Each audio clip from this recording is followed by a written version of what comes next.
You had your chance and then you blew it. That is the most absurd statement of the year. Nice. Nice. Oh, baby.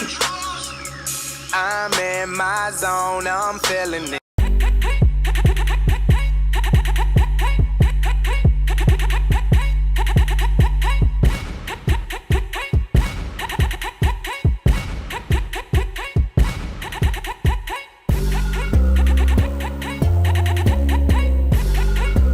Live from West St. Paul Studios, it's time for MinneZona Sports Live with DJ Matty C and Paul the Shield Vold.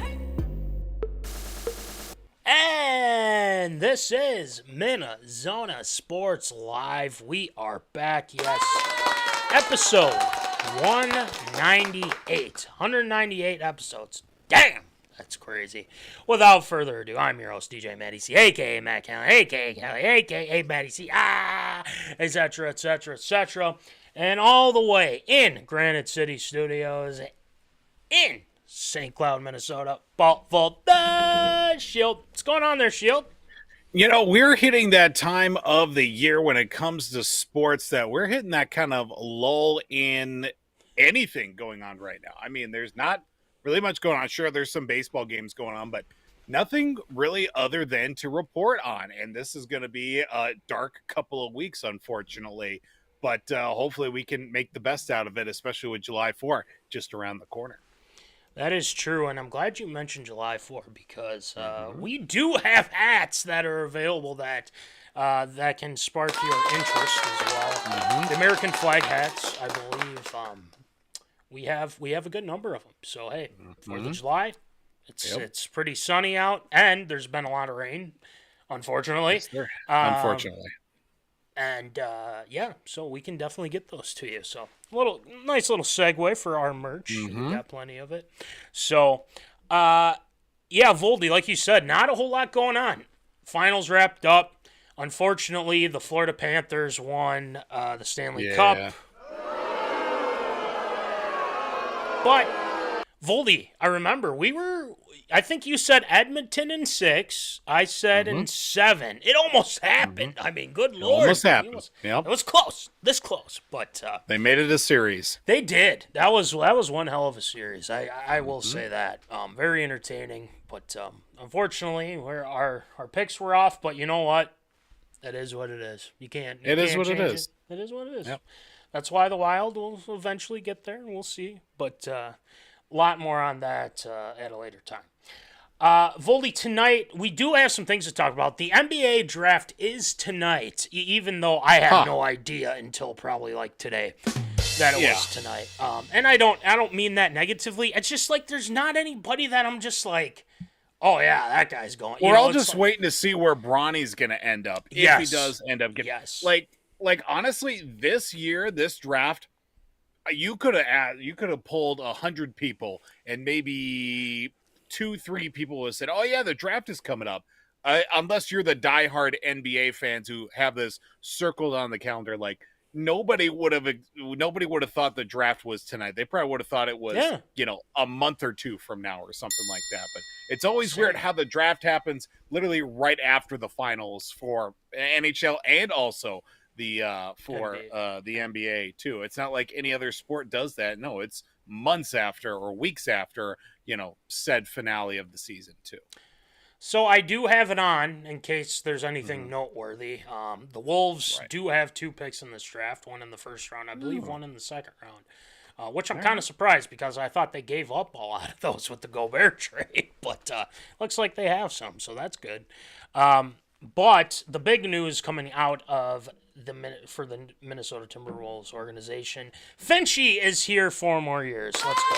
Yes, sir. We'll talk about that for Hot Take tonight. And then, since there's not a whole lot, and since we've covered, almost every team that's, playing with the Lynx and the Twins and whatnot, but the Minnesota Vikings still have some cap space, Voldy. They've got some possible options for coming into training camp, and it is coming up. It's at the end of we're at the end of June, end of July. They'll be starting up. So hey, a lot going on there. So we will talk about that. We'll give you some of our guys that they could target, or they hold on to their money. Who knows? And then tonight, Voldy, very special. Where are they now? Mariangaborik and Nishioka, our guys. It's no. Yeah, well, we got to talk about it because so much hype for one guy, and obviously it didn't work out. But Mariangaborik, I mean, he's a Minnesota Wild legend. I mean, he really is. So we'll be talking about both these guys tonight, and where are they now? We will explain that to you. So the fun, where are they now tonight? ARA is pretty good as well. Got some Viking stuff coming up with N'Keal Harry. We got the Kansas State Chiefs, ? Ooh, interesting. Pat signed rhamondrestevenson, so he's back with them. Extended. The Bulls make a trade in OKC. And then we also have, there we go, Fanatics unveils new NHL jerseys. We've been talking a lot about jerseys these past few weeks, and we got to give our thoughts on it. So, and then as always, Shield shoutouts. So, let's get rolling with some Tater Tot Hot Take.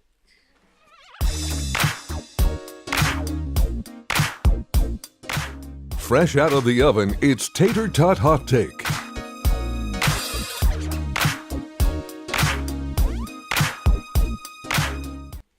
Well, it is time for Tater Tot Hot Take, and like we said at the beginning of the show, Finchy is here to stay. Yes, 4 more years with Finchy. Chris Finch, head coach of the Minnesota Timberwolves. His 4-year extension will run through 2028, as reported from Woj. Hashtag Wojbomb coming your way. This was the second best regular season, statistically for the Minnesota Timberwolves. 56 wins, ranks the second best, just behind the 2003-2004 Timberwolves. So this is much deserved for Finchy. I think this was an absolute no-brainer, especially when you bring your team to the Western Conference Finals. No one really thought the Wolves would do that, and Finchy has done that. The guys love Finchy to death, and it just shows how great of a coach he is and how great of a pickup that was, especially coming after when Ryan Saunders was coach. All of a sudden, there was like a weird deal that happened, and all of a sudden, Finch is the coach, and now look at him now. So, very good for Chris Finch here. And the 4-year deal, I think, is perfect, and I think the guys love him as well. So, Voldy, what are your thoughts, and the Zoners as well, on the extension for Finchy? No, obviously it's well-deserved at the point that you saw the coming out party that was for the season for the Timberwolves, especially making it all the way to the conference finals in well over 20 years for the Timberwolves. And, this is just being invested in a coach and obviously a system that has been set up for them with the players that they have. Now it's starting to pay its dividends. Of course, we saw last year going into this year, really everything start to come together. Then you throw in Gobert on top of it at the same time from last season into this season, getting all those right pieces together, kind of meshing everything together. And now we saw it come to fruition. Only place to go from there is back on up and hopefully talking NBA finals this time next year with Finch and the Timberwolves. I think it's a smart investment. Let's just hope it continues on. But there are some questions that do need to be answered this offseason. What do you do with certain players and how that's all going to play out for the team, obviously, for years to come, too. Well said. I think, like I said at the beginning, I think ever since he stepped in, he's really changed the culture. He's really changed the way that they've played. And they treated guys with respect. And, not saying that Tibbs didn't do that. I just think that with the aftermath, with the Jimmy Butler thing, and then going into Ryan Saunders, guys loved him then, and it just didn't make a whole lot of sense to, keep him around because it wasn't really working, and they needed a change, of course, because it's the T-Wolves, and he deserves it, and especially the way that he's put together his staff. Micah Nori coming in during these playoffs and doing a fantastic job. And it just shows. And again, he was interviewed for the Lakers job, I believe, and I think some other openings too. So I think the way that he's put together his staff, the way that he works with his players, and he doesn't care who you are. It can be Ant, it can be Cat, it could be Nickeil Alexander-Walker. He's going to get on you if you're not doing what you're supposed to do. So I like the way that he approaches it, but he's not the grumpy old, I mean, yeah, he can get grumpy, but he's also a very nice guy too, and he's doing that, giving them tough love, because I think that's what the Wolves need. This team needs that kind of coach, whereas some of the other coaches were just kind of, it just didn't work. So with Anthony Edwards' emergence, you got to credit that a lot with Finchy and him being able to work with Ant, and Ant being able to keep growing each year, which is insane in itself. And Cat has been effective too. So there's, like you said, there's a lot of things they need to address in the offseason. And one of those things being Mike Conley. He's not going to get any younger, unfortunately. But he was a catalyst for this team this past season, no doubt about it. The Wolves got to kind of look toward the heir apparent, right? And this draft, I think you can find a guy that would be willing to kind of work for a couple of years. And again, a lot of these guys that are in the draft right now, that's what's happening right now. A lot of these guys aren't going to be, starting right away. Like, they're not. Yeah. It's just that simple. And it's going to take some development. And I think this is the case for the Minnesota Timberwolves, is to kind of develop the way that they want to mold their next guy. So the question is do they address that? Do they move up? Do they, stay put? I don't know if they have a lot of capital to move up, and I don't think they do, have a lot of capital to, do so. But I think that's the good way to approach it, with finding somebody like a younger Mike Conley, and that's kind of what we want here. So, Voldy, would you agree with them kind of looking for the heir apparent here, or do you think there's another position that they might decide to be like, well, maybe we should focus here, and then we can maybe add something down the road, or something, or make a trade? What do you think? I mean, really, you could definitely take it the way of developing through the draft. We see how that last worked out with a guy by the name of, Naz Reid, at least getting the time to have him, develop his talent playing down with the Iowa Wolves and everything with the G League team, and work his way up to obviously being a sixth man of the year. That really came through this season for them, and ultimately he got rewarded because of it. I think you can definitely take a look at what the guard position has to offer in the draft, and then, ultimately go out there and get a guy that will take maybe some seasoning. I don't know if I don't think Mike Conley plans on coming back, if he does at all. I don't know if it'll be with the Timberwolves, but nonetheless, it'll definitely be something that we want to look forward to, and a guy to definitely get an opportunity a year or two down the road to hopefully be a starting guard for the Timberwolves. That's the hope, and hopefully that's the plan for the Minnesota Timberwolves. And I think, there's some things that they do very well. They play defense. They do what they need to do on the glass as well, with Gobert, with Cat. The question that I have is, don't have that be your sole focus, because Jordan McLaughlin, J-Mac, is probably not coming back, unfortunately. Yeah, but unfortunately, that's he definitely was good enough, but I think they need to try and look at some guys like Tyus Jones, Markelle Fultz, Spencer Dinwiddie, possibly too. So there's a lot of questions about that. So I think it's kind of one of those things where if they're able to maybe bring in a guy like that and not have to look in the draft and just kind of just wait for their time for like next year or something like that, and go from there. But Monte Morris, I believe, I think that they should resign if things don't go according to plan. So we'll see what happens there. But we want to try Tyus Jones all over again. I mean, didn't work out the first time around. Yeah, but he's for what I think though is that he would be a good backup to kind of, ride things out, and then keep that develop. Let's just say that they draft somebody. Let's put it like that. They get Tyus, they draft somebody, they let him develop for a couple of years, and then once Tyus is, all said and done, maybe they trade him, and then they bring in the guy who they draft. So I don't know. I feel like that's an option. But I think they definitely need to get younger at the position. They do, for sure, as well. So I think that's probably what they're going to do.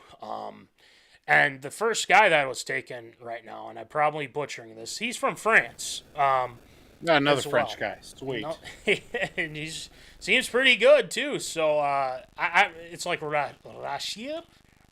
Something like that. Rashid? I don't know. We'll go with that. So you're asking the wrong guy. Yeah, no worries. Maybe the zoners can... Yeah, Zachary Richasher. We'll see. Anyway, we'll go with that. So the Hawks select him. The Wizards are up next. So, cool. Yeah, it'll be fun. I don't think we're gonna get to the Wolves pick before the end of the show, but there was some talk that they might consider a couple guys in this draft. Isaiah Collier, Tyler Kolek, Juan Nunez, Terrence Shannon Jr., KJ Simpson. No, that's not OJ. So it's, I mean, look towards those guys, and if it works out, I say do it. Go from there, and we'll see who they pick. So they'll have the second round's tomorrow, but no one's gonna watch the second round. I mean, it's that simple. So, anywho, they'll watch it if Bronny is still on the board. I'll say that much. Do you think Bronny might be a Wolf, Voldy? What do you think? Who knows? Who knows? I mean, That'd be it'd interesting. be sweet. It'd be be cool. sweet, honestly. I mean, yeah I think it'd Package be cool. deal. We get Bronny, we get LeBron. It's that easy. Ant, LeBron, Cat, Gobert, let's go. I love it. Sounds Nas like Reed, sounds our like a tribal title to chief. me. Acknowledge your tribal chief. So, yeah, we'll see what happens. All right, let's move on to our Minnesota Vikings. So, I just thought it was a good article to kind of look at here because the Vikings still have a good chunk of money left in their cap space. And, shout out to The Athletic for this article because there are some needs that I think the Vikings need to address because the wide receiver 3 is definitely one. Maybe maybe a little bit more depth in the cornerback room, D-back room, and whatnot. Right. So there's a lot of question marks, and I think everyone says wide receiver 3. There's no KJ Osborne, or you got to go with Jalen Naylor. He's had some injury issues, things like that. And let's just say it's very wide receiver centric here, which it can be a good or a bad thing. But I don't know, Voldy, what do you think the Vikings will do here as we get closer to training camp, or even during training camp? What position would you like them to kind of go after and say, hey, let's add some more depth? I mean, obviously the glaring need is wide receiver 3, but do you have any other positions you're looking at here? I mean, obviously, any help on the offensive line is going to be a glaring need overall. Like we say, year in and year out. But maybe as a bit of a dark horse, I would probably say maybe even at the running back position. Honestly, you look at the running back core that we do have. I know we've got, let's see, trying to think off the top of my head without, my computer's frozen right now. I'm flying blind right now. I'm staring at a frozen picture of the two of us right now from 10 minutes ago. My computer has gone up and down. Aaron Jones. I'm at my wit's end. I'm about to put my fist through the screen right over here to my right, but I'm not going to do that right now. I would probably say running back. That's just a quick, gun to my head. I would probably say running back beyond the fact of, let's see, we've got Kene Nwangwu. Probably see more action in the return game this year with the new kickoff rules. What do we have beyond that to really solidify the position? I mean, Aaron Jones? I can't think of it. Yeah, we've got, Aaron Jones there. There you go. Ty Chandler there too. I mean, it's really going to be a position of who's going to be the backup. You've got Aaron Jones. Obviously, he's going to be running back number 1, but you got to have that secondary back that can be a vital piece, whether it be out of the backfield, whether it be in a third down situation. Is it going to be Kene, or is it going to be Ty Chandler? Chandler looks like the guy. He's going to be that number 2 right off the bat, but we've seen a lot of weird things come out of camp too. We saw Mike Boone a number of years ago. We saw, guys have stepped up left and right. AJ Rose from last year. Yikes. That was another name I've completely forgot of. Kene as well has really solidified himself, on the team too. Saw a few carries, but not enough to be, enough consistency out of the running back spot. So I'm really looking at that running back number 2 position.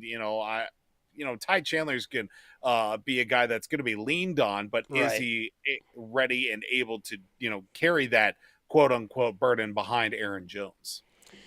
So I think running backs definitely. I think you could add some more explosiveness. They did draft that Dwayne McBride, and he had some speed and everything, but I think there was some injury issues. But it's tough. It's tough to pinpoint at this juncture because again, you have Aaron Jones, which is great. We love Aaron Jones. We're happy that we have him.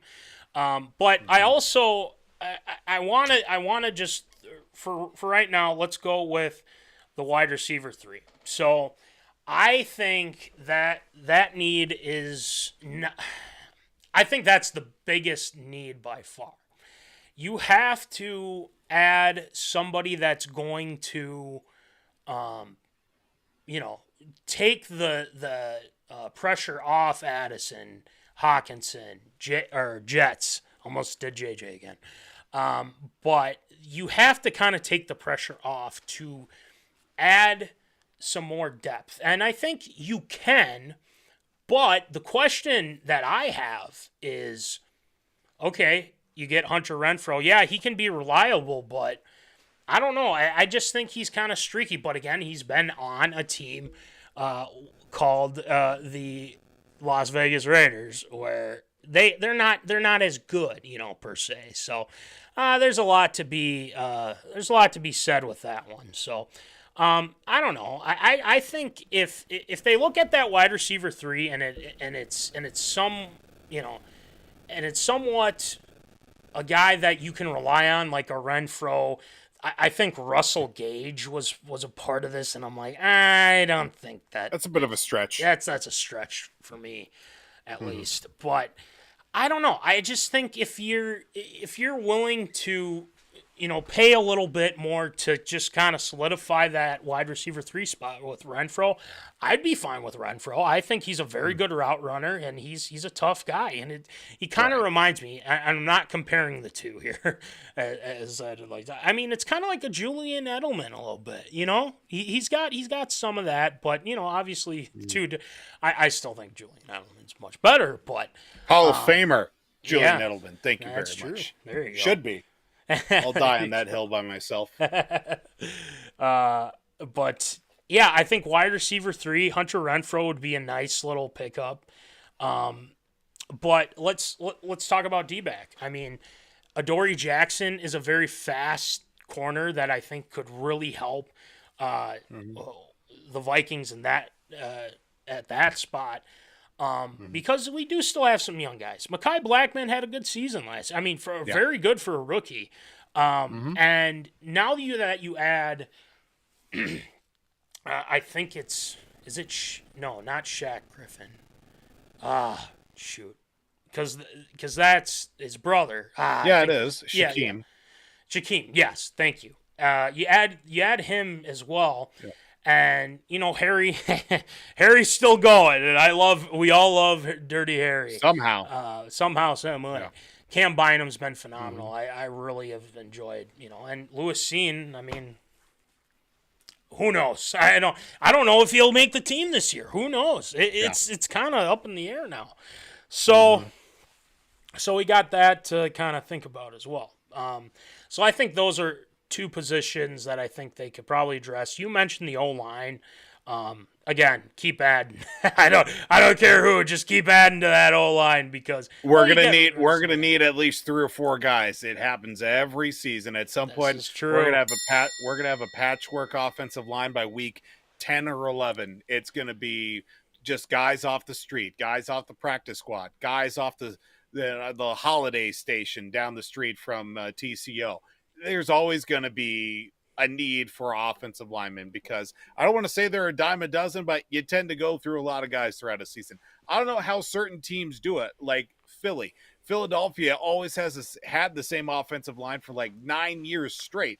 It's completely insane. Even when they didn't have the same offensive line, they'd have one rookie come in and he hadn't left since, his first year, and he's been in the league 7 years. It always amazes me how a team can keep an entire offensive line together for as long as they have on certain teams. Philadelphia is one that always comes to mind, but I don't get it. What are the Vikings doing wrong? I guess is the big question with that. Yeah, I don't know. We're just like cursed or something, much like Minnesota sports curse. J.C. Jackson's another guy, a former Patriot as well, for his defense. That'd be a pretty good pickup too. So, just a couple of things to consider. So I wouldn't be surprised, but I think we're at the end of June. We probably won't see anything till like start a training camp or something like that. If they do that. If they don't, then they must have some faith in the core that they have now. And I know one other guy we're going to get to, ARA, N'Keal Harry, transitioning to tight end is something that I think we can, go back and forth on too, because again, I feel like we're stacked at tight end at least. Until we have a lot of tight ends. Until Hawk comes back, right? And Robert Tunyon, you got Johnny Munt, you got N'Keal. I mean, we'll talk about Nick that. Muse, I think. Nick Muse is still. Yeah, he's still on the team. Yeah, so it's a lot of tight ends. So we'll discuss that further, but Yeah, I don't see any other position that I'm really well. I guess D-line. You can't have enough D-line. Dallas Turner looked good, and I mean all these guys look good in camp and whatnot. But it comes down to the games, right? We all know that. So Exactly. So we will see. We'll keep our eye on that and keep you guys in the loop because we are in that sports abyss that we find ourselves in right now because there's not a whole lot going on. So there's only so much controversy baseball can give us that is Yeah. opinionated or backed by numbers. So we need some big flashy headlines to come our way here. Well, one that's been talked a lot about today, real quick, the Texas A&M coach. They lost the college baseball World Series. Mm-hmm. He gets asked about his future because he was rumored to maybe go to a different place. And he goes, you should be ashamed that you asked me that, things like that. And literally the next day, goes to Texas, their rival. So what the hell? I mean, it's just crazy.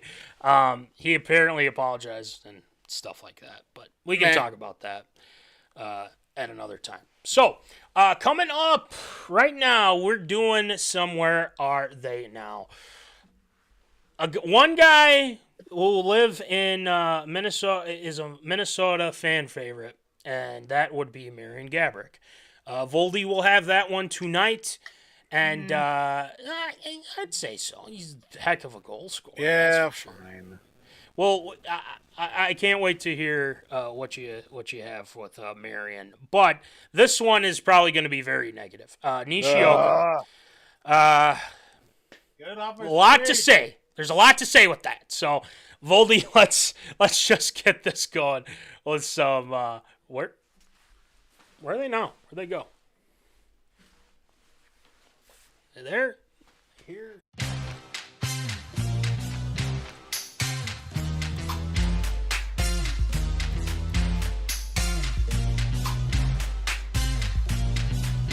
Check your milk carton. It's time for Where Are They Now?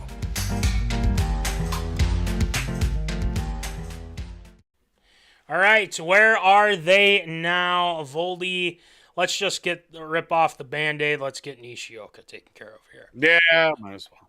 So, I start off with where are they now with Tsuyoshi Nishioka. I probably messed that up, but you know what? It is what it is.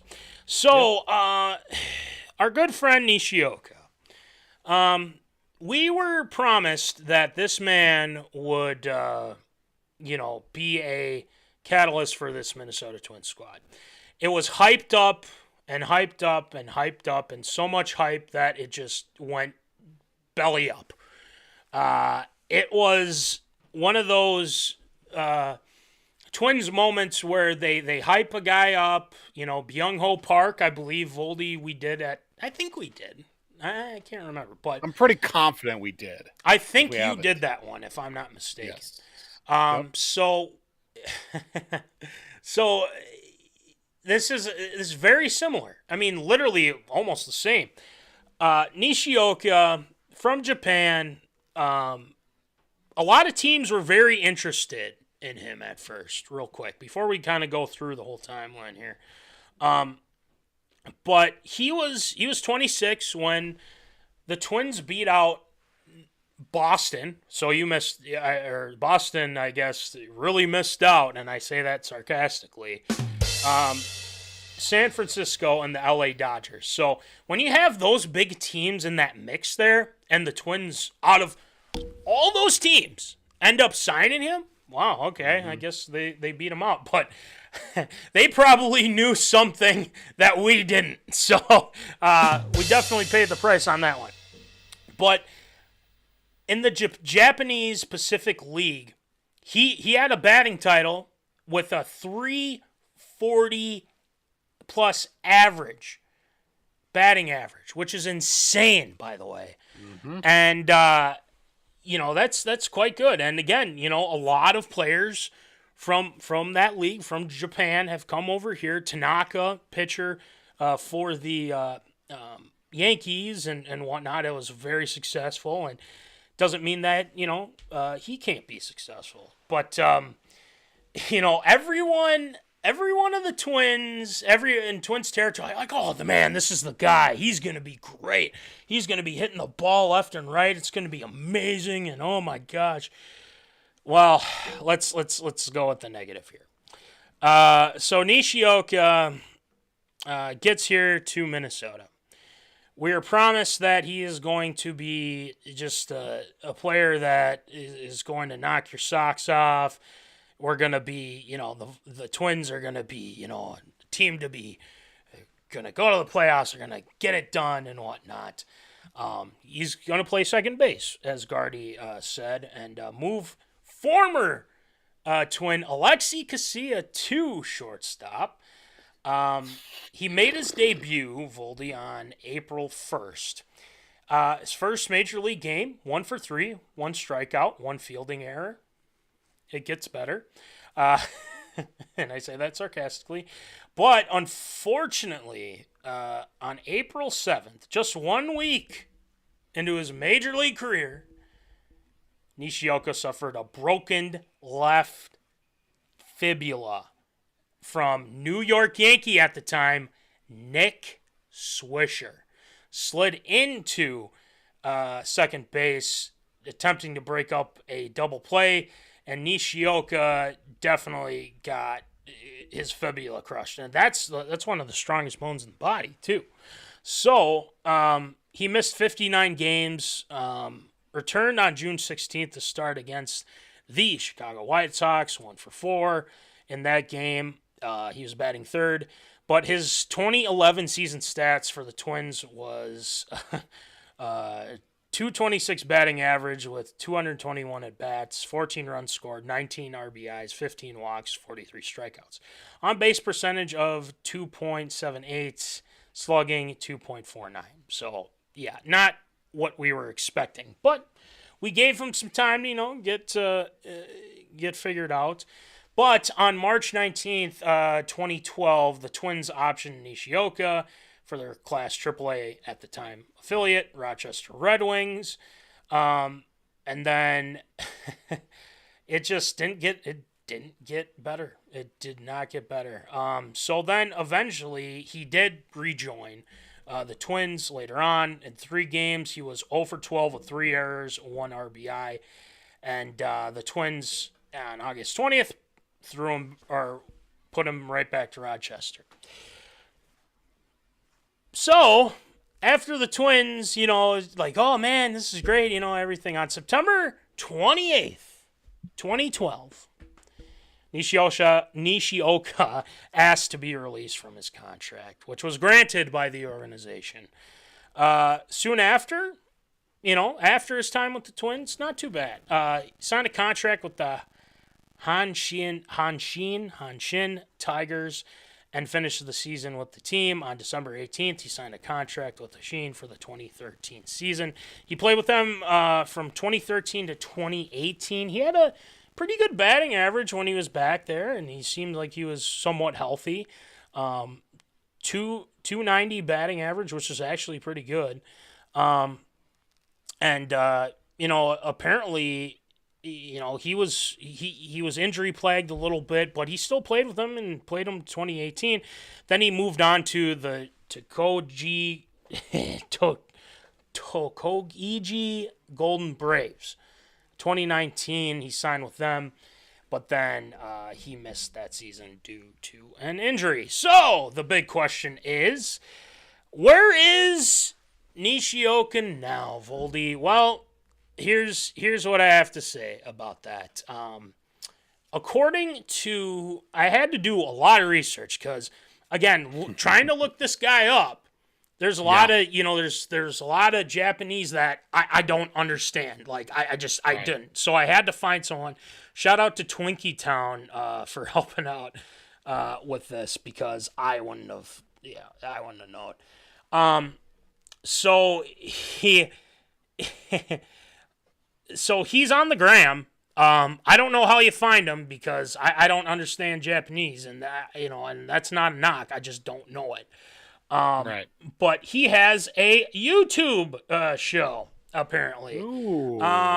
And no one knows how to get to it because it's all in Japanese, unfortunately. So he's Wonderful. around doing stuff. Maybe he's still doing the whole thing. I don't know, but safe to say, Voldy. And again, this is no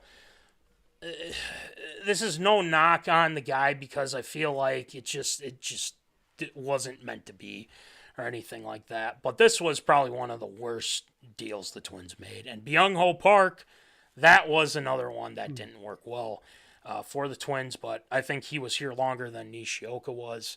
And again, this comes back to the bad dealings that the Twins have made. And this was one of them. And I think this was the start of the Twins kind of being bad for a good long time, after that. And he was supposed to be this generational player, and he was going to show everyone how good he was.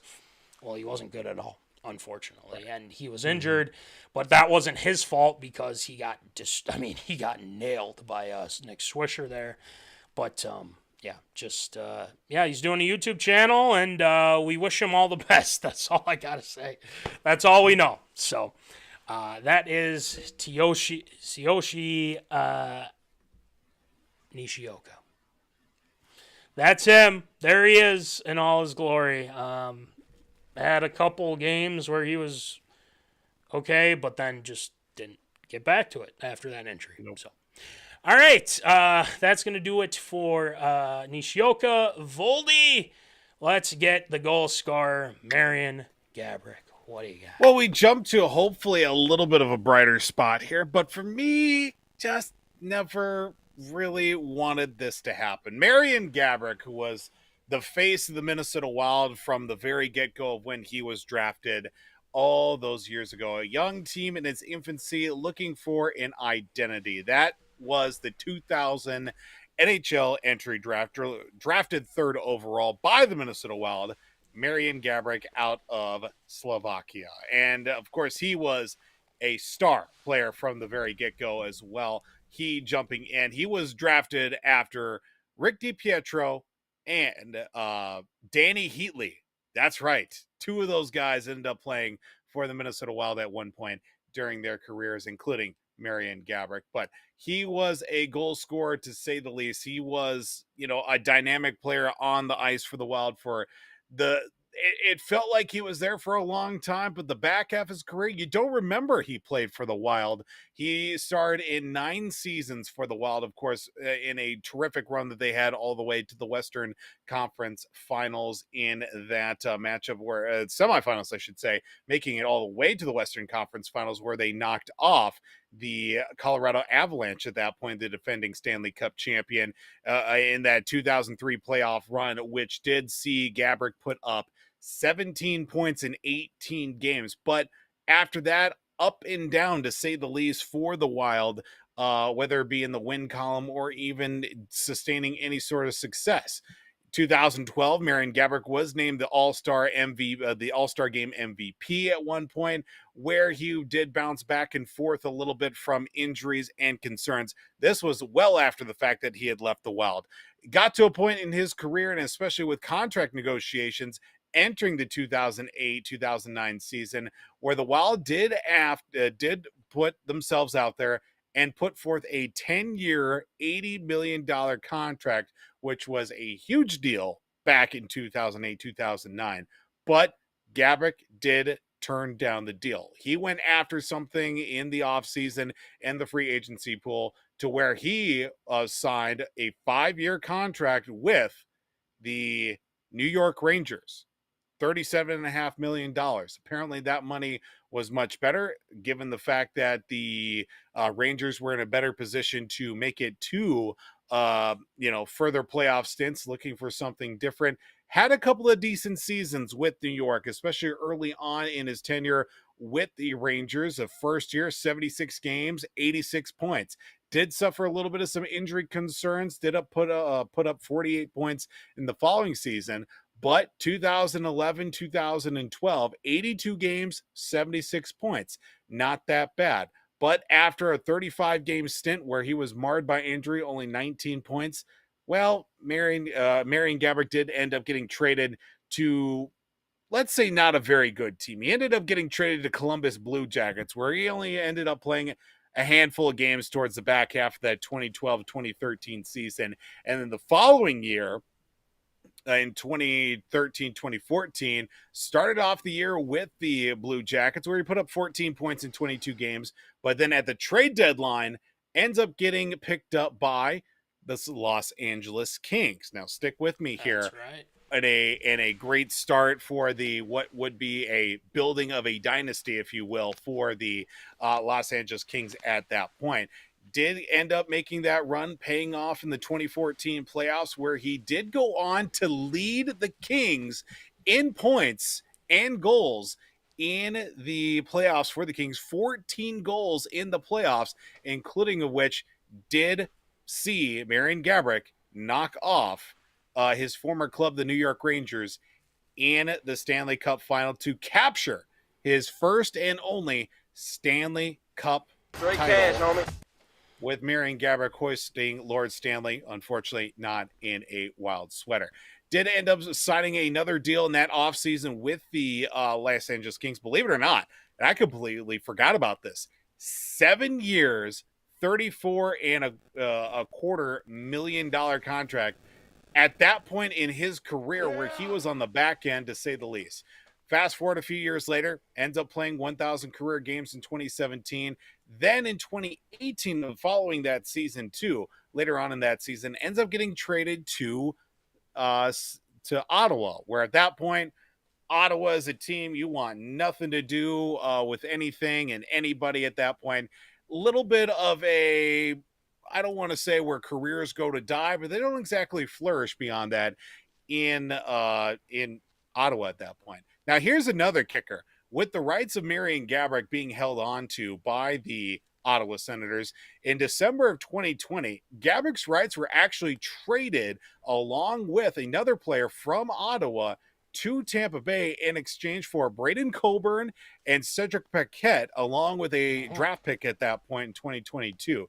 Now, this allowed them an opportunity to make something happen along with it. But with the with those trade rights to be added on there, that technically makes Marian Gaborik a two-time Stanley Cup champion, even though it's not officially recognized. He was on the team. Did he actually play or not?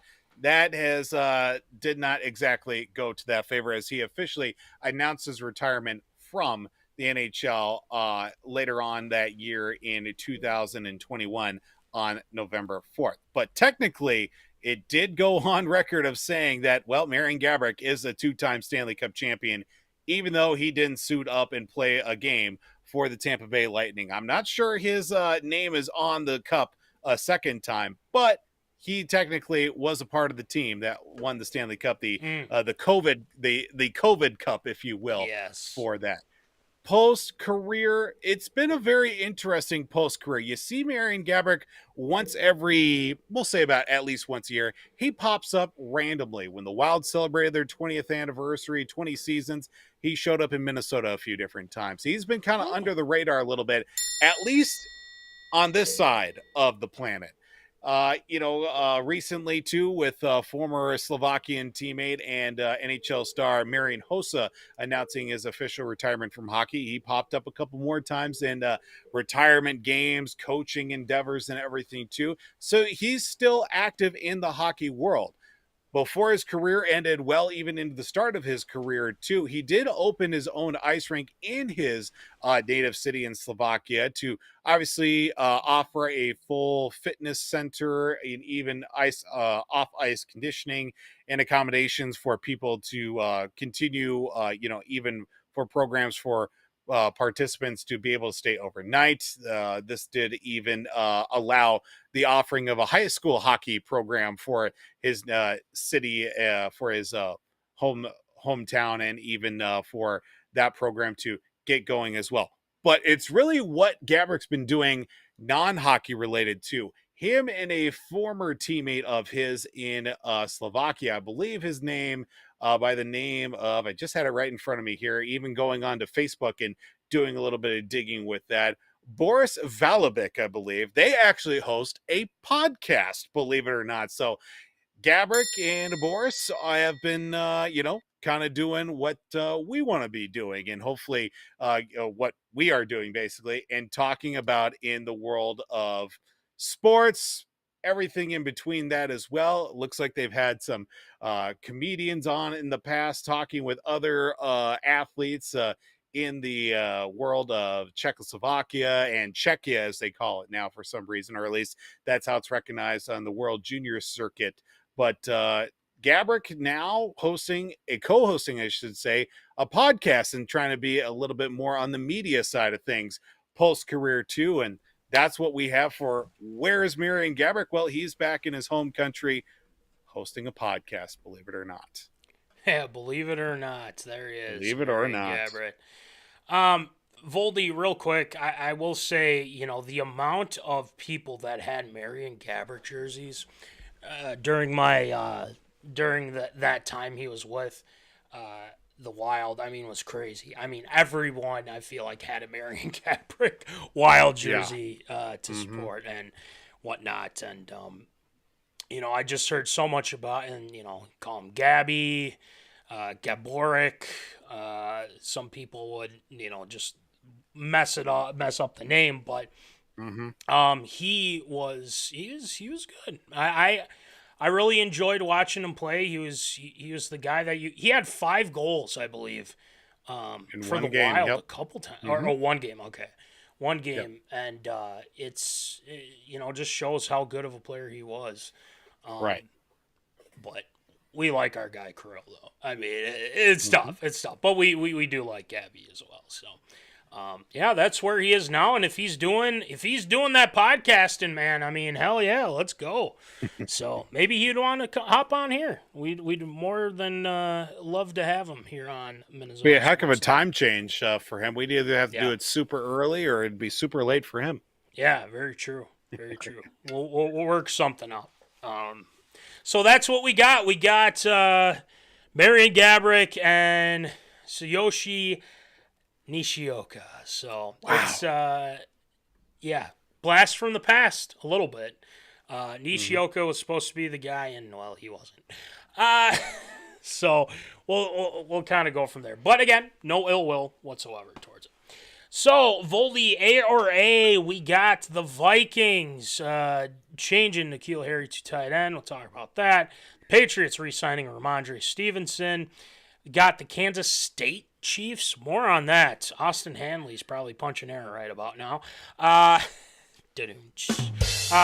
Bulls and OKC make a big trade, landing Caruso for OKC, and Fanatics unveils new NHL jerseys. I'm sure Voldy and I will have a lot to talk about with that one too. So I say we get it going.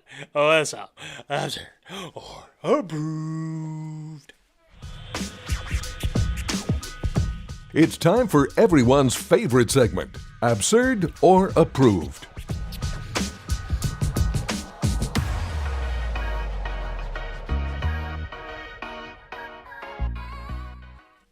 All right, it is time for Absurd or Approved. So, Voldy, why don't you rattle them off for us, please?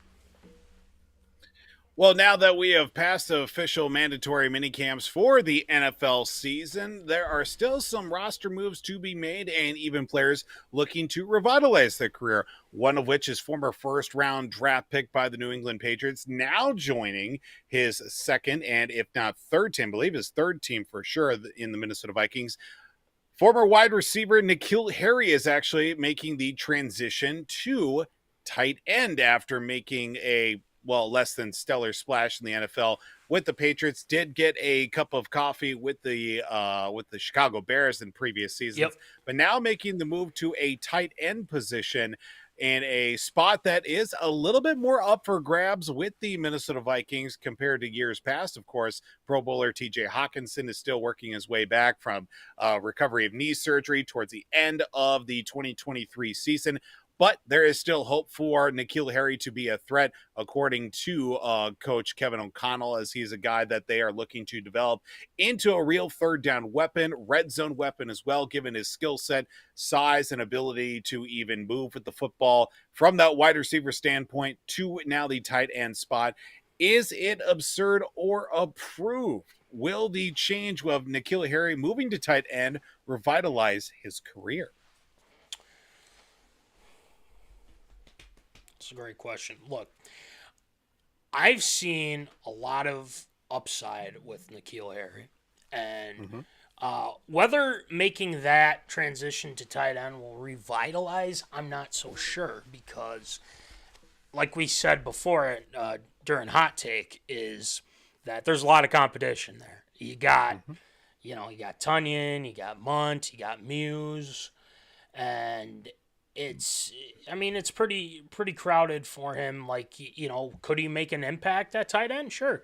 I believe he was quoted saying that he and O'Connell kind of had a talk about, hey, like, what do you think of, moving to tight end and whatnot? Because he is a big-bodied guy. He can go up and get it. But it's just we haven't seen that consistency, right? And I think the move to tight end I think it's going to help him more than it could hurt him. I know he's had a case of the dropsies when he was with the Patriots, and he had a couple flashes with the Bears, especially even with Buston, a.k.a. Justin Fields. But I think making this transition, he can be efficient in the position. Now, I gotta say, I don't know if that's going to be enough because of all the talent that is there at tight end. But I will say this, is that it can't hurt him. I know he's going to work his tail off to try and do something with it. And if he can beat out like a Muse, or if he could beat out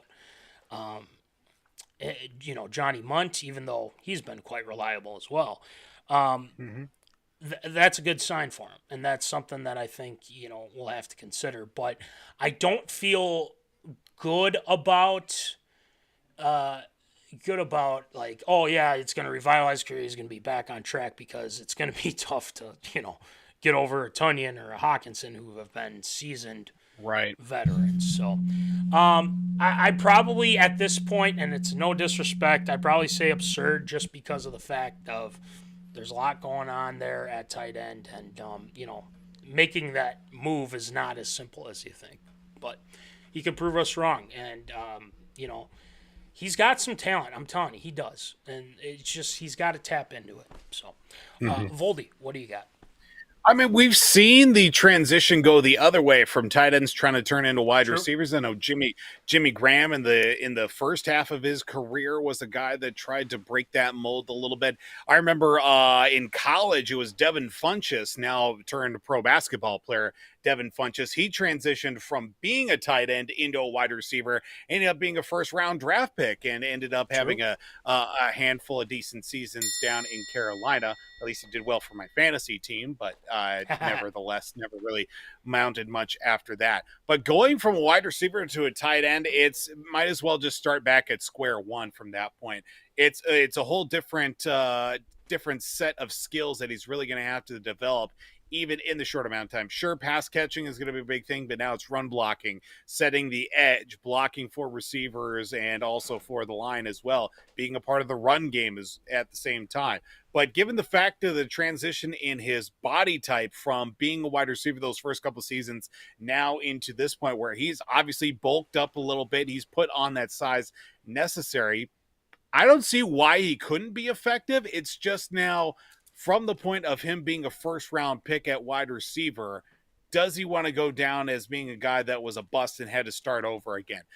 There was a few years ago, at least, I believe Kelvin Benjamin tried to transition from a wide receiver into a tight end because, I mean, he had his chances, and frankly, he blew it multiple times up in Buffalo for sure. Where did he go after that? Carolina. Good when he Lord, started. he was in Carolina. Buffalo. Yeah, he was in Carolina. Then he went to Buffalo, tried to be a tight end. Yeah, that didn't work out too well. But I feel like with a guy who's had a lot, at least from the start of his career, to say he was going to be the guy, when the Patriots drafted him, that was one of the more head-scratching decisions I could remember, because why they take a wide receiver in the first round to begin with, especially at that point where they were up a little bit higher. You knew it was going to be hit or miss, and it was a lot more miss for them too. I could definitely see it being a benefit because he does have that. Could it be to the same level of like freak of athletes, Jimmy Graham, Greg Olsen, those big body type guys? I don't see it that way, but I see it. It could be a mismatch, especially down in the red zone, third down. He's a guy that can go after the ball if given the proper opportunity to do so. I don't see why not. It's got my stamp of approval. So let's see. And again, it's not. We don't expect him to be the starting tight end over Tunney. We don't expect. No. It's just let's see him be effective. Is what yeah. See how it happens in training camp. Maybe a couple preseason games. If he's valuable enough, they'll find a way to get him on the field, keep him on the team. That is very, very true. All right, next one, Voldy. Well, we go from one former Patriots first-round draft pick to another. Now a deal being signed in levity of former, first-round draft pick, I should say, for the New England Patriots, now being Rhamondrestevenson at the running back spot, getting a contract extension, 4 years, $36 million, which will be including $17 million guaranteed. Now with a running back situation that is now provided a little bit more stability, you would say, for the Patriots that are going to need a lot more stability on the offensive side this year being, Stevenson being a former fourth-round draft pick, I should say, for his time out of Oklahoma and now entering his going to be fourth NFL season. So Stevenson back with the ball club that did re-sign him, but with a offensive locker room that is going to need, like I said, as much stabilization as they can, with, of course, a first-round draft pick at the quarterback position, sitting behind, of course, a former Patriots legend and Super Bowl champion as well, and Jacoby Brissett, whether it be as the backup or third string, still counts. Super Bowl champ is a Super Bowl champ. Now with the Rhamondrestevenson signing a deal, 4 years, $36 million. Is it absurd or approved? The 4-year extension for Stevenson back with the Patriots in the fold. I'm going to go with the fantasy perspective on this. I think he has definitely been the most consistent running back in that in the backfield for them for a little bit now, actually. I think that this is a good idea because you have a quarterback that you just drafted who is supposed to be pretty talented, and you decided we're not going to get rid of him. He's going to be our guy. And the one way to get Drake May comfortable is having a running game. And Rhamondrestevenson brings that for this team. Now, the deal itself it seems like it's beneficial for not only Stevenson, but the Patriots as well. Offers them some flexibility. Maybe they, add another guy. Who knows? But that offense right now is not great. The only consistent part of that offense right now, if you look at it, is probably the running game with Rhamondrestevenson. So now you're in a situation where, okay, well, hey, maybe we run the ball a little bit, give Drake May some play action and whatnot, and go from there. Because again, this division isn't easy. You still have Buffalo, who, yes, they're out on Diggsy. Their defense isn't as good as it used to be, but they got Josh Allen. And then you look at Miami. Well, you got Tua, you got Tyreek, you got Jalen Waddle. It's a tough division. And then the Jets. I mean, they're going to be back. They're going to be healthy now with Frogers back. But I think that this is a really I like this deal because it gives you some consistency, and Mayo is doing the right thing, just making sure, hey, we got to have some consistency here with our running game. So with Stevenson, I'd say, yeah, it's got my stamp of approval. I think it's a good deal. The question I have, though, is the offensive line. Are they going to be able to open up the lanes for him? Are they going to be able to run it effectively? That's the only question mark I have, because they were pretty bad last year. Pass blocking, not sure with run blocking in that sense. But, again, I like the deal. I think it's good. So, stamp of approval. Voldy, what do you think? You always had to remind myself. I know I reminded myself. It's like, okay, Gerard Mayo is the head coach now. This isn't Bill Belichick signing guy. It's like, whoa, we're putting money back into a running back you drafted 3 years ago. What happened to 3 and out with anybody in the running back field for past Patriot teams too? But yeah, like I said, this is a completely different team. I mean, they re-signed Stevenson. They re-signed Kyle Duggar. They've re-signed Kendrick Bourne, Hunter Henry. A lot of their talent that they've had in the last couple of years, they've re-solidified. They've put them back on, because that Gerard Mayo has been there. He's seen these players in action, what they contribute to the team on and off the field. And Stevenson is a guy that does provide that at least the playmaking ability that will fit in new offensive coordinator Alex Van Pelt, very reminiscent of what he was working with Nick Chubb before he got injured with the Cleveland Browns this past year. Guy out of the backfield, very good pass catcher as well for a running back. You throw him into the mix. And also the Patriots did sign Antonio Gibson, formerly of the Washington football team and also the Washington Commanders. So that'll provide a mix out of that running back room. They've got some guys that kind of bounce back and forth a little bit over past years, but Stevenson's been the guy that has provided the most stability out of that lot in the post-James White era. It's got my stamp of approval. I know that Mayo is looking for keeping things as close to the same as it was over the last couple of years, at least some of those core guys, Kendrick Bourne, Hunter Henry. I know that now having Stevenson back there too, that's a few of the core guys that have really provided the most playmaking ability over the last couple of years. Now with a future signal caller in Drake May as well, how that's going to play out with now Jacoby Brissett most likely being the starting quarterback for the Patriots this season. I think it's definitely got my stamp of approval as well. So I'm glad you listed some of the weapons, and I keep reminding myself now, KJ Osborne's on that team too. So it's crazy in itself. So, I think KJ will be beneficial. I got some breaking news, Voldy. I have some breaking news. You ready for this? The Timberwolves have traded for the 8th pick and has selected Rob Dillingham from Kentucky. Is he white? No. Hey, he's with a name. Hey, man. Hey, look, with a name Rob. Just saying. R-O-B Rob Dillingham. Yeah. Pretty white name. Just saying. But try not to get canceled, but face value, Rob Dillingham sounds like a guy who could be from Indiana. I don't know. Yeah, something like, wow, the Wolves making a splash. Making a splash here. Finchy.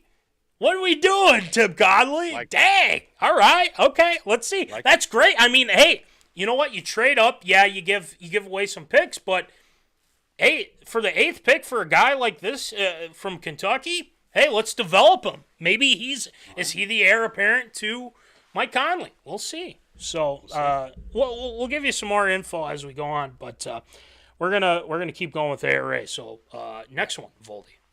So we head to the world of professional sports in the Kansas City area. And no, we're not talking Kansas City, Missouri. We're talking quite possibly Kansas City, Kansas, as Kansas Governor Laura Kelly did sign legislation this past week enabling the state to quite possibly lure the 2-time defending Super Bowl champion Kansas City Chiefs and even Major League Baseball's Kansas City Royals away from neighboring Missouri by helping teams pay for their new stadium as well. Now, the action did come after a measure that was put up by bipartisan supermajorities, which would allow the ability for the state of Kansas to allow bonds to cover 70% of new stadium costs.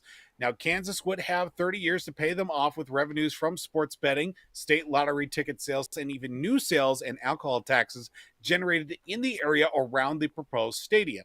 Now, of course, Kansas City and the state of Missouri as well have gone back and forth a little bit when it comes to new stadium renovations, leases on said stadiums, but things have held together for the most part in recent years.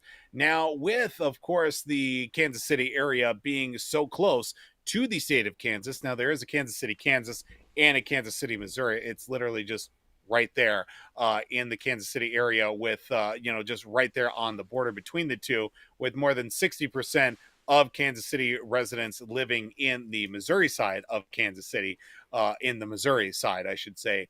But this could definitely provide a new, definitely put a little bit of unease in a few different areas, of course, with the state of Missouri, and even now the rising in sales tax to keep the existing stadium complex, of course, with Arrowhead and what used to be Kauffman Stadium for the Royals right next to each other, sharing a parking lot. Yeah. Both teams have kind of expressed a little bit of maybe moving elsewhere so that way they can encompass their own area as opposed to sharing the lot when it comes to obviously tailgating and, just overall activity between the two sites. This is definitely something that has brought up to a point that has definitely raised a few eyebrows.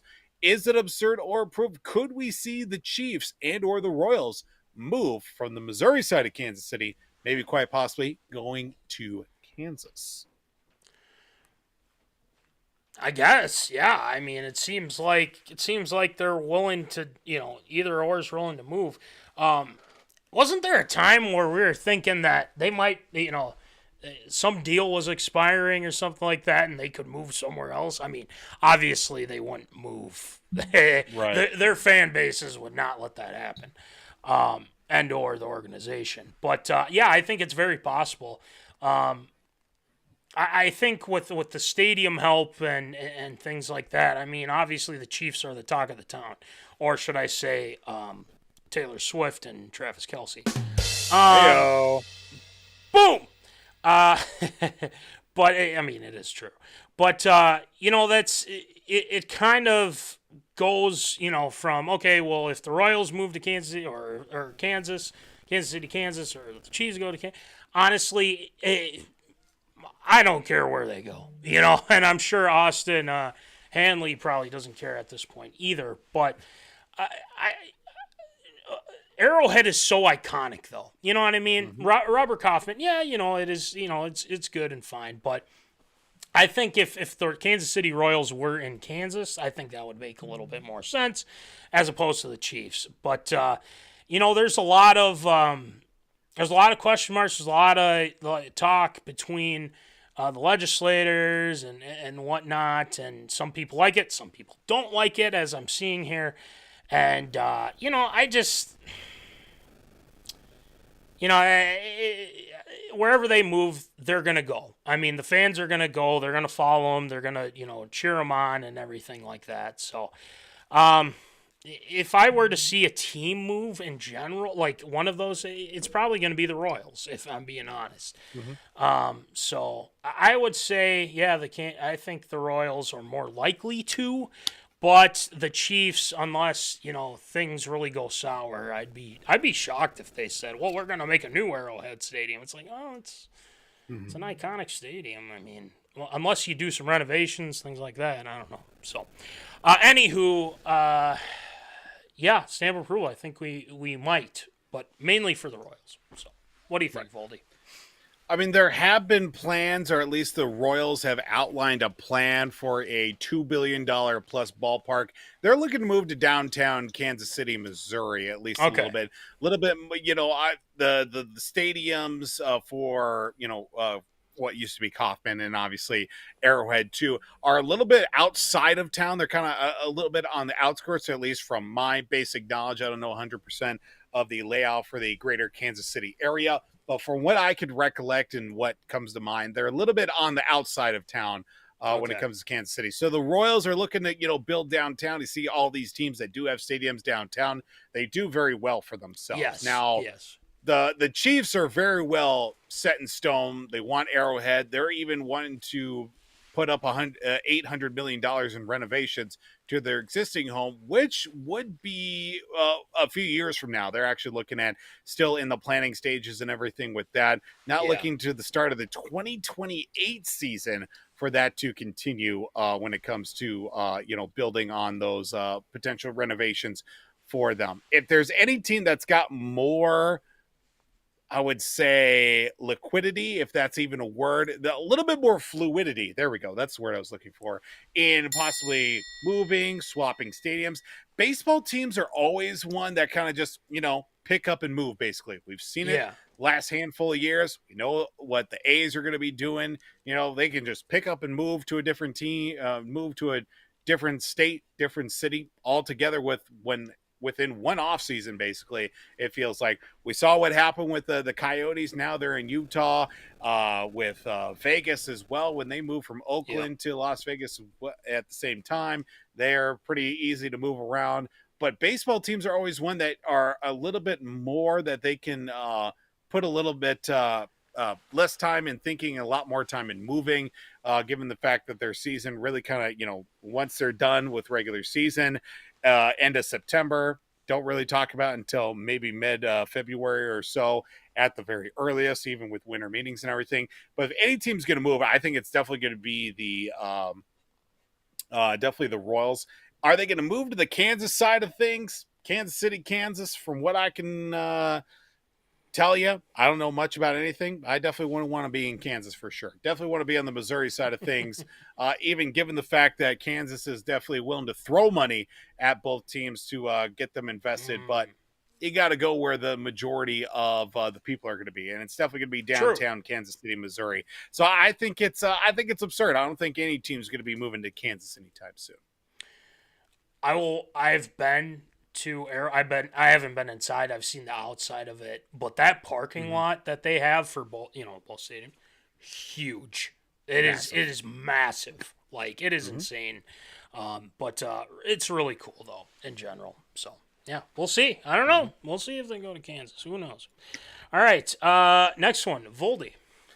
Well, in an NBA offseason move prior to tonight's draft, the Chicago Bulls did decide to pull the trigger and go after a little bit of new blood in their lineup as they made an acquisition for Oklahoma City's Josh Giddey as they swap players and sending a former farmhand for the Oklahoma City Thunder, Alexcaruso. That's right, the former Laker legend himself, now going to be suiting back up once again in Thunder colors. Basically a straight swap for the two. Josh Giddey heading to the Windy City, and Alexcaruso back to where much of his career started off, with injecting a little bit of new life in the Bulls lineup that has missed the playoffs in back-to-back seasons, even marred with the off-the-field issues, off-the-court issues, I should say, for Josh Giddey. But Alexcaruso, now at a point of his career where it's either going to be sink or swim, but a new young lineup they have in Oklahoma City will be without Josh Giddey in the near future. Of course, Giddey, now age 21, going into another season, averaging 12 points, 6 assists, 5 rebounds a game.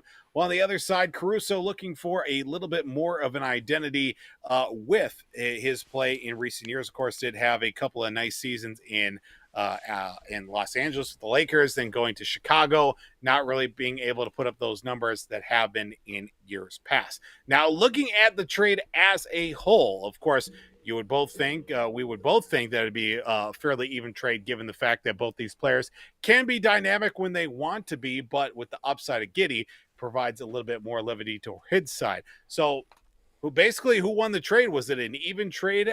Is it going to be a little bit more swayed to one side? Who won this trade between Chicago and Oklahoma City? Well, I would say at face value as of right now, and again, Josh Giddey was very blunt about, like, hey, I don't want to come off the bench. I don't want to do that. And, I'm 21 years old. I mean, that is still young, to be honest with you. But still, I think at this point I'd probably say OKC. And the reason why I say that, they get that role player that they, desperately do need. It's a young team. And you need to add a little bit of a veteran presence. Caruso heading to OKC. I think this is a good spot. Now, the Bulls, they're trying to, ship everybody at this point. It's almost like a fire sale. Yep. They're trying to place Zach LaVine, former Timberwolf, by the way. And they're trying to find a spot for him, get some draft picks, things like that. So they're kind of in that rebuilding phase, I feel like. And they just drafted this Matas Buzelis. Probably didn't get that one right. But, I think this is a young team. They're going to try to, rebuild again. They were 39-43 last year. The Bulls were adding another young guy with Josh Giddey. It's going to take some time for the Bulls to get back to where they want. And again, don't forget, DeMar DeRozan is a guy that's probably on the block too, and they're looking to trade and whatnot. So, I think Chicago's a place where they're going to eventually, I don't know. I mean, if it doesn't work, then they got to start over again. So, right now, I'd probably say OKC definitely won this trade, and that's not great news for Timberwolves fans to hear. But the Wolves did make that trade, and hopefully Rob is the guy to get it done. So, I stamp of approval for OKC. Bulls, there's not a lot of veterans that you have left on that squad. So, Voldy, what do you think? Initially my thoughts were going to be, I think Chicago won this trade, but now thinking about the long-term effects with Giddey, 21 years old, going to be turning 22 by the time the start of the season comes rolling around. If you don't have the right playmakers to complement your squad as well, at least you in the lineup, there's really only so much you can do.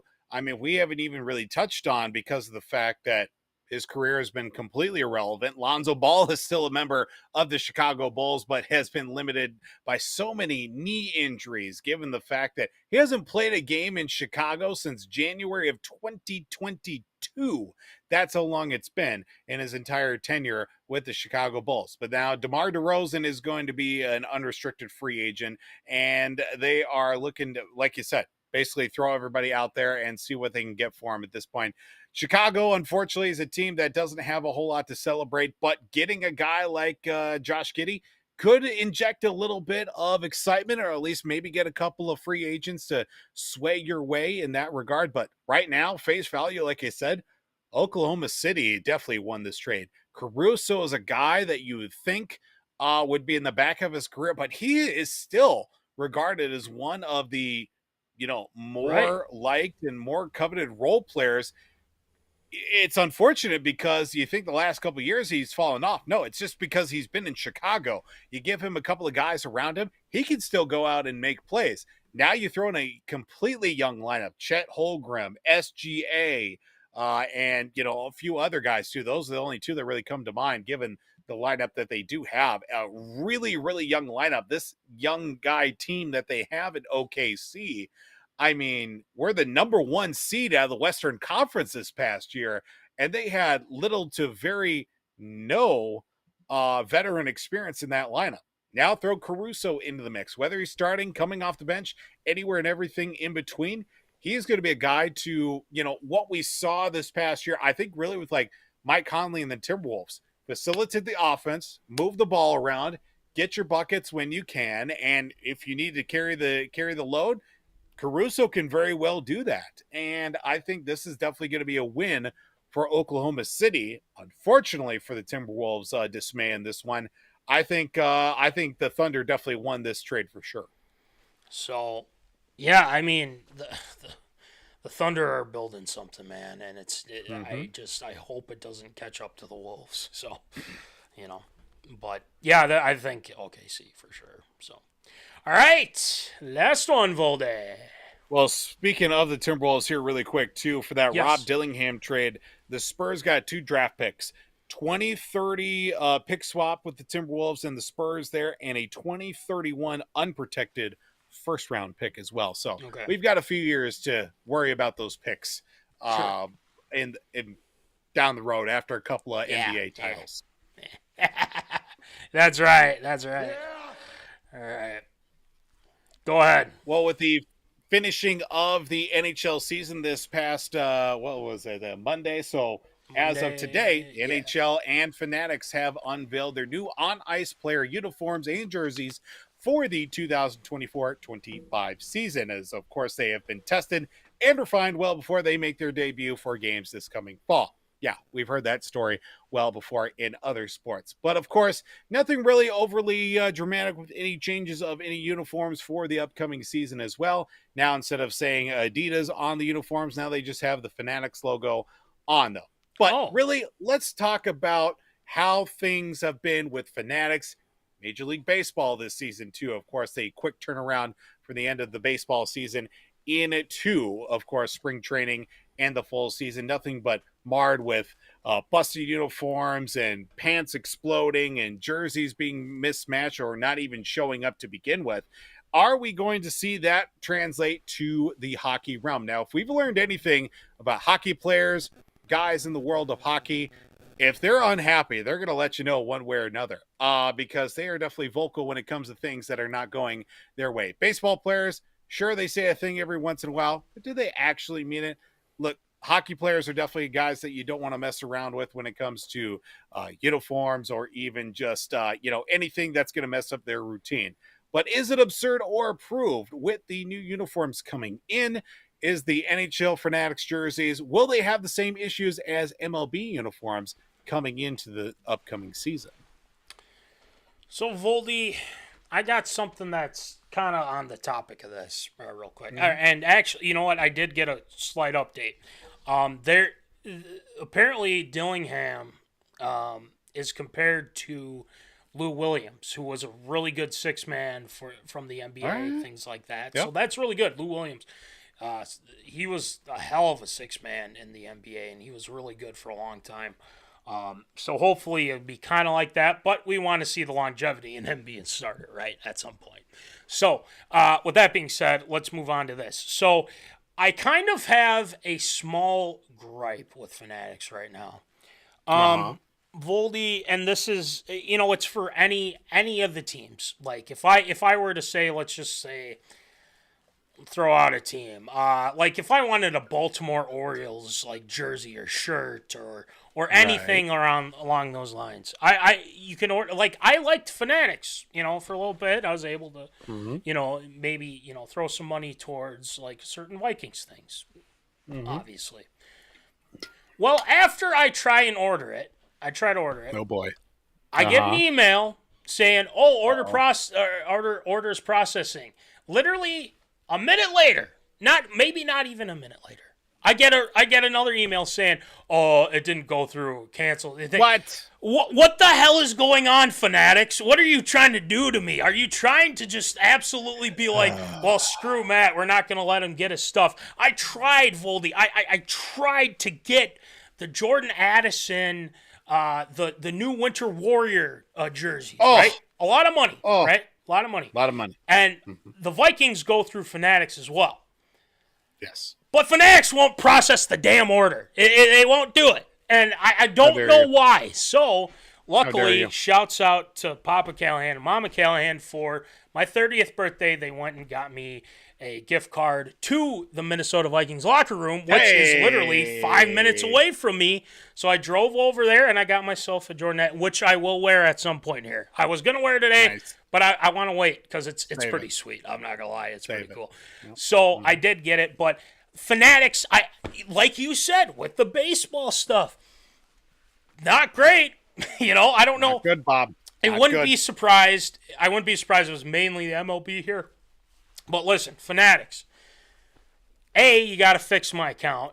B, you got to make sure that these NHL jerseys are good too. Like, you gotta fix a lot of things, and you gotta fix the account. I don't know why the hell I keep having this problem, but fix it. That's all I gotta say.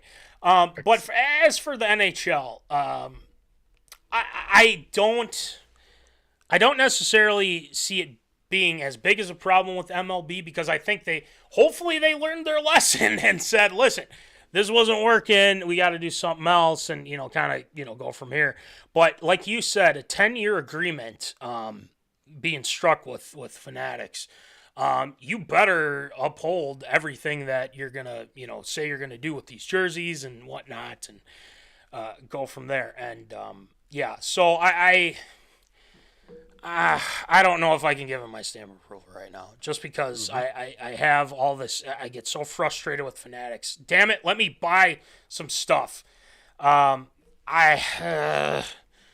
don't think it will. You know what? I'll give him my stamp of approval. I think it's going to change. I think it's going to look better, and then we'll go from there. But because MLB is MLB, they screw everything up right now, as we say. So, Voldy, what do you think? I think it's going to be one of those where we'll see how it turns out when we actually see it in action. We didn't get a chance to really see how it was until it was too late for Major League Baseball, of course, with spring training. Players, coaches, mostly the players because they're the ones out on the field making all the plays and everything, basically saying that the jerseys look cheap, they feel cheap, pants are exploding, numbers and letters look god-awful to begin with, and some teams are still waiting for some of their uniforms to come in if they haven't come in already at this point. It'll be very interesting to see how that translates to hockey. A lot more motion, a lot more physicality, and a lot more chance for something to go wrong. I know that some of the early prototypes that were put out by Fanatics that showed a little bit more wear and tear when it came to the jerseys, hitting the boards, getting into the glass as well, which led them to reinforce a few more things to help solidify that issue. And so far, like even equipment managers have responded positively in that. But from the initial purview of what I saw with some of the hype videos and some of the releases from Fanatics in the NHL, everything looks exactly the same as it was before, which is more than okay with me. And it's funny that we've got to this point now, coming into this upcoming season, in the last 15 years, in our lifetime, Matt, that we've seen 3 different manufacturers in 3 of the 4 major sports. Right. Yeah. Baseball, you went from Majestic to Nike, now to Fanatics as well. Football, you went from Reebok to Nike, and quite possibly, Fanatics putting out stuff as well. Yeah. Now with the NHL, you another one. You went from Reebok to Adidas, now to Fanatics. Fanatics only had it for 6 years, or I should say Adidas only had it since 2017. That's right. Which is even crazier to think about. They got bought out. They're phasing out their hockey side of things. They're more focused on like the soccer and maybe even basketball as well. It's unfortunate because the Adidas uniforms I kind of liked. Well, Granite City Lumberjacks are an Adidas team as well. I don't know how that's going to change things up. I highly doubt it's going to affect anything when it comes to that. But there's definitely a lot that goes into it. I'd like to see how it's really all going to change with some players getting into these uniforms and testing things out with some of their summer off-season programming leading up to training camp, and obviously with preseason and the regular season coming up, if there will be any tweaks or changes or how uniforms are going to be heavily dealt with coming the off-season. Looking at the initial look of everything, will we see some of the same issues? It's yet to be seen. I have no idea. But for right now, it's got my stamp of approval just because no major changes, nothing weird about it. Everything looks exactly the same. Just swapping one manufacturer logo for another. Yeah. Screw it. Just do it. Whatever. Fix my account, please, Fanatics. I'd really appreciate it. I have no qualms about Fanatics. I mean, I've gotten my last 3 or 4 Case Kingdom jerseys as gifts from Fanatics. Yeah. Timing has always been a little bit of an issue when it comes to getting a gift actually on my birthday. Right. You get to the holiday season, it's a bit of a crapshoot, but I've got no qualms with it right now. I can't pull the trigger really when it comes to buying something for myself in that regard, so I just really hold out for birthday and or Christmas since they're, literally a week away from each other. Fair enough. So that'll do it for A.R.A. Voldy this week. Great job as always. Thanks, sir. And then we got some Shield shout-outs. Got some congratulations to go out all around here for Shield shout-outs tonight. So I say we get it going. What's up? Shield shout-outs. Shield shoutouts.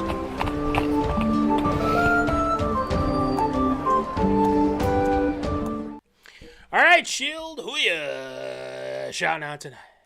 So we do have to send a word of congratulations tonight from last night's victory. The Minnesotalynx defeated the New York Liberty to win the WNBA Commissioner's Cup. The Lynx now 13-3 on the season.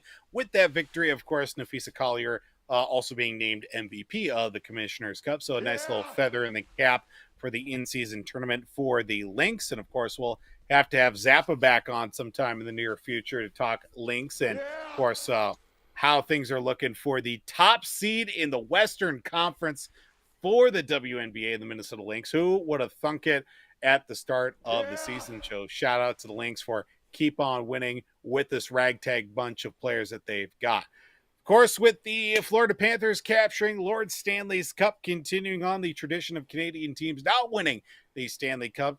Word of congratulations to the Florida Panthers after blowing a 3-0 lead, winning Game 7 on Monday. Of note, of course, the streak of former Minnesota Pro athletes winning a title after playing for a Minnesota Pro Sports franchise goes to Dmitry Kulikov. Yes, Kulikov was a former member of the Minnesota Wild for a handful of games. Still counts, but being a member of the Panthers will continue on. And of note as well was some significant players and also members of the coaching staff for the Florida Panthers. A big congratulations to former Golden Gophers forward Kyleokposo, of course, longtime player with the New York Islanders. He was actually at the start of the season the team captain for the Buffalo Sabres, winning his first Stanley Cup. 17 seasons marred by concussions, injuries, and well over 1,000 career games. Kyleokposo, a Stanley Cup champion. And if you think 17 seasons is long, how about 26? 26 seasons for head coach Paul Maurice. Captured his first Stanley Cup. So congratulations to everybody with the Florida Panthers on capturing Lord Stanley's Cup. You know, I wanted Edmonton to win, but at the same time, I'm not upset. I'm just, you know, it's not gonna ruin my year or anything. Congratulations to Panthers.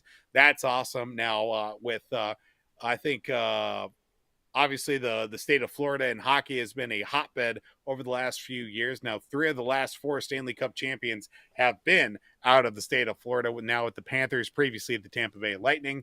So congrats to them. They are living it up there down in South Beach right now. So and that's going to do it for Shield shoutouts this week. I was expecting more hatred, but you know, I got a bit of a tongue lashing from everybody that was cheering from Florida. It's like, look, I don't want. It's not that I hate. Like, I said what I said. You said I'm annoyed by the fact that Florida won because they beat the Bruins and everything. But true. You know what? Everybody was deserving to have won the Stanley Cup, obviously. Yeah. But for Florida, they had a lot better storyline when it came to it. Edmonton certainly has got a great team that can definitely put a few things together for next year and hopefully years to come to maybe win a Stanley Cup or 2.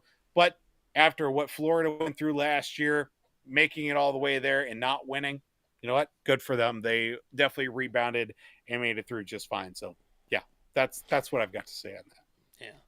Well, the Lynx, though, damn. I mean, acknowledge your Minnesota Lynx. Good Lord. Commissioner's Cup. Napheesacollier. Let's go. Is this like the in-season tournament, I'd assume? Like the Correct. Yeah. Yes. Oh, jeez. Yes. Well, we all have our thoughts about that, but hey, listen. The Lynx are it works. Great. They won it. Let's see them win the finals. Let's go. Let's restart the dynasty here. Let's go. So congratulations to Napheesa and the Lynx and obviously head coach Cheryl Reeve. All right. Great job with Shield shoutouts as always. Voldy, And sir. you guys know the deal. We got merch. We got plenty of merch. We got the sweatpants, if you still want them. We still got those available. We've got the hats like Voldy is donning right now with the camo. And then we have the American flag hats as well. $20, $5 shipping for those bad boys. And you know the stickers, the small ones, $2. The big ones, $3. Hey, our best guest of 2023, Voldy, chiming in here real quick. Eric Moser, he says, Angel Reese, 2 thumbs down. Ooh, and that's coming from a Chicago boy, too. That's, here's the deal. Look, we need to have something on the, we got to talk about Angel Reese at some point here on this show, because I've got some thoughts. She's already won. She's beaten. So leave it alone. That's exactly, yeah. Beaten Caitlin Clark. Get over it. I'm sorry. Stop trying to kill her, for goodness NBA. sake. You know? I agree. I'm with you. Sick of it. I'm tired of it.